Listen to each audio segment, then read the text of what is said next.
Hello, നമുക്കിന്നൊരു diamond art ചെയ്യുന്നത് എങ്ങനെയാണെന്ന് നോക്കിയാലോ. ആദ്യം ഞാൻ അതിൻ്റെ ഒരു കിറ്റാണ് വാങ്ങിച്ചത്. ബട്ടർഫ്ലൈയുടെയും ഫ്ലവറിൻ്റെയും ഒരു പിക്ചറായിരുന്നു. അതിൻ്റെ കൂടെ അതിനാവശ്യമുള്ള മുത്തും സ്റ്റിക്കും എല്ലാം നമുക്ക് കിട്ടും. ഞാൻ വാങ്ങിച്ചത് സൈസ് 30x40 സെൻറ്റിമീറ്ററാണ്.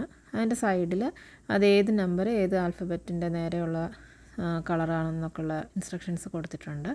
ഈ കിറ്റിൻ്റെ അകത്തെന്ന് പറഞ്ഞാൽ ഓരോ സ്മോൾ കവറുമാണ്. അതിൻ്റെ അകത്ത് കുഞ്ഞു കുഞ്ഞു മുത്തുകളാണ്, ഡയമണ്ട്സ് എന്ന് പറയാം. അതുപോലത്തെ നല്ല ഇച്ചിരി തിളക്കമുള്ള ടൈപ്പ് മുത്തുകൾ.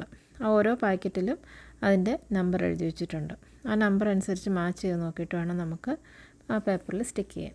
പിന്നെ വേറൊരു കിറ്റിൻ്റെ അകത്ത് ഒരു കുഞ്ഞു ട്രേയും ഒരു സ്റ്റിക്കും പിന്നെ അതിൻ്റെ കൂടെ ഒരു സ്ക്വയറിലൊരു പശയാണുള്ളത്. ആ പശ ഇങ്ങനെ പ്ലാസ്റ്റിക് പേപ്പർ വെച്ച് അടച്ചു വെച്ചിരിക്കുകയാണ്.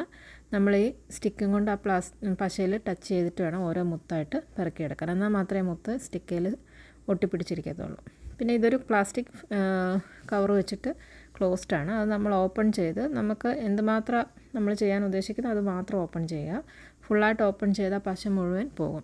ആ പേപ്പർ കുഞ്ഞി കുഞ്ഞി ആൽഫബറ്റ്സ് അതിനകത്ത് എഴുതിയിട്ടുണ്ട്. ആൽഫബറ്റ്സിൻ്റെ അകത്ത് പശയുള്ള ഓരോ പാർട്സാണുള്ളത്. അപ്പം നമ്മൾ മുഴുവനായിട്ട് പറിച്ച് അതിനകത്ത് മണ്ണും പൊടിയെല്ലാം കയറിയത് പോകും. അപ്പോൾ നമ്മൾ ചെയ്യാൻ ഉദ്ദേശിക്കുന്ന ഭാഗം മാത്രം ഓപ്പൺ ചെയ്താൽ മതി. പിന്നെ ആദ്യം കിടക്കുന്നത് കുറേ ജി എന്ന് പറഞ്ഞ ആൽഫബറ്റാണ്. അപ്പോൾ ജിയുടെ നേരെ കിടക്കുന്ന ഏത് നമ്പറാണോ ആ നമ്പറിലുള്ള പാക്കറ്റ് എടുക്കുക. ആ പാക്കറ്റിൽ നിന്ന് നമുക്ക് ആവശ്യത്തിന് മാത്രമുള്ള മുത്ത് പൊട്ടിച്ച് ആ ഗ്രീൻ ട്രേക്കകത്തേക്ക് നമുക്കിടാം. അത് മാച്ച് ചെയ്ത് ഏതാണോ മാച്ച് ചെയ്യുന്നത് അത് അനുസരിച്ചുള്ള പാക്കറ്റാണ് നമ്മൾ തിരഞ്ഞെടുക്കേണ്ടത്. ട്രേയിലിട്ട് എല്ലാം ഒന്ന് തട്ടി തട്ടി കൊടുക്കുമ്പോൾ മുത്തെല്ലാം ഇങ്ങനെ കമന്ന് നമുക്ക് എടുക്കാൻ പാകത്തിനായിട്ട് റെഡിയായിട്ട് കിട്ടും. 2-3 പ്രാവശ്യം ഇങ്ങനെ തട്ടി തട്ടി തട്ടി കൊടുത്താൽ മതി. ഇനി നമ്മുടെ കയ്യിലുള്ള റെഡ് പശയുണ്ട്. ആ പശ ജസ്റ്റ് അതിൻ്റെ ആ മേളിലത്തെ പ്ലാസ്റ്റിക് ഒന്ന് ഓപ്പൺ ചെയ്യുക. ആ ഓപ്പൺ ചെയ്തതിന് ശേഷം നമ്മുടെ കയ്യിലിരിക്കുന്ന ഒരു സ്റ്റിക്ക് ഉണ്ടല്ലോ, ആ സ്റ്റിക്ക് വെച്ചിട്ട് നമുക്കൊന്ന് പ്രസ് ചെയ്ത് കൊടുക്കുക. അപ്പോൾ ആ സ്റ്റിക്കിൻ്റെ അറ്റത്തേക്ക് അതിൻ്റെ പശ വരും. ഇനി നമുക്ക് ആ മുത്തയിൽ തൊടുമ്പോൾ ആ മുത്ത ഈ സ്റ്റിക്കയിൽ ഒട്ടിപ്പിടിച്ചിരിക്കും. എന്നിട്ട് ഞാൻ ആദ്യം ജി എന്ന് പറഞ്ഞ ലെറ്ററിലുള്ളതാണ് എടുക്കുന്നത്. അത് മുഴുവൻ നമുക്ക് അവൈലബിൾ ആയിട്ടുള്ള സ്ഥലത്തെല്ലാം ഒട്ടിച്ച് നമുക്ക് റെഡിയാക്കി എടുക്കാം.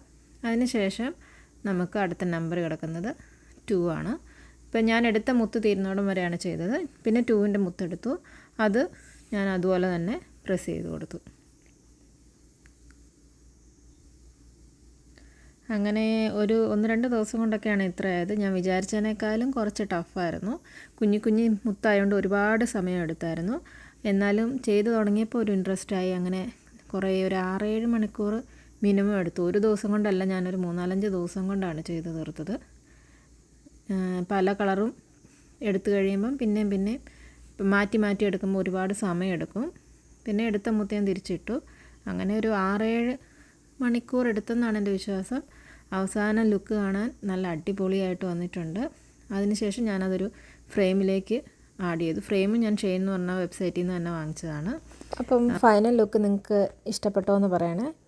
നല്ല തിളങ്ങുന്ന ടൈപ്പ് ലൈറ്റ് ഉള്ളിടത്ത് ഇടുവാണെങ്കിൽ നല്ല ഭംഗിയായിരിക്കും. അപ്പോൾ ഇഷ്ടപ്പെട്ടെങ്കിൽ എല്ലാവരും ഒന്ന് കമൻറ്റ് ചെയ്യണേ.